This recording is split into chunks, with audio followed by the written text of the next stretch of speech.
Bob Schieffer of Face the Nation had on Senator John Cornyn of Texas to talk about the government shutdown. And I love this interview because Bob Schieffer, he just doesn't understand the Republican strategy. And he's right. He's right to not understand it. But the thing that's great about this is he's like the grandpa at the Thanksgiving dinner table who, like, and he's right, but he's like doesn't understand like the newfangled contraptions that the kids are using. He's totally flabbergasted. Listen. Well, don't Republicans also have to do their job? Everybody After all, I mean, you know, this all started because Ted Cruz, your colleague from Texas in the Senate, didn't like Obamacare, and he worked up this deal that we won't fund the government unless we can also get you to agree not to fund Obamacare. I mean, which is almost like, you know, I'm going to throw a brick through your window unless you give me $20. Well, I would look at it a little different way. I would say that Ted and I share the concern about what Obamacare is doing to our economy. And even but that's beside the point. The law has been passed.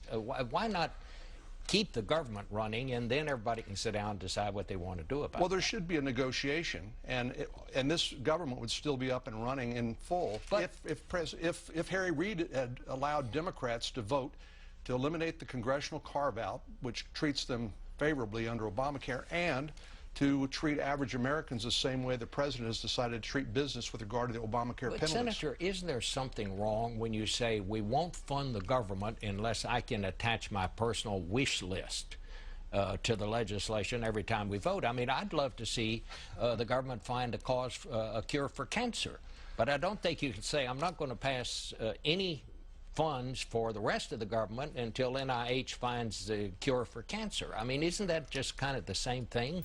I love that, man. Bob Schieffer's flabbergasted. He's like, well, I don't understand. They're just like throwing a brick through a window or something like that. The law already passed, so why are you debating whether or not to fund it? Look, he's right. Because what Bob Schieffer understands, Bob Schieffer has been covering politics since the Calvin Coolidge administration.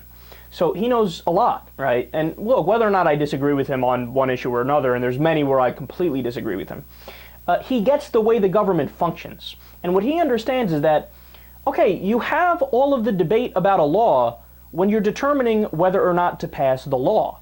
And you can craft it, and you can make tweaks, and you can compromise, and you can add Republican and Democratic ideas. But all of that happens before you pass the law. After you pass the law, there's no re-debating whether or not you're going to fund the law that you passed. That's not the way democracy functions. In fact, that's kind of fascist. That's kind of tyrannical on behalf of the opposition party. You go, nope, I'm not going to fund the law that we passed. Well, then why do we even bother having a democracy anyway if no matter what you're going to derail it? It doesn't make sense. So Bob Schieffer, he realizes what's going on and he's just stunned by it. He's like, I don't get what you're doing. If you want to, pass Republican priorities, maybe you should win the fucking election.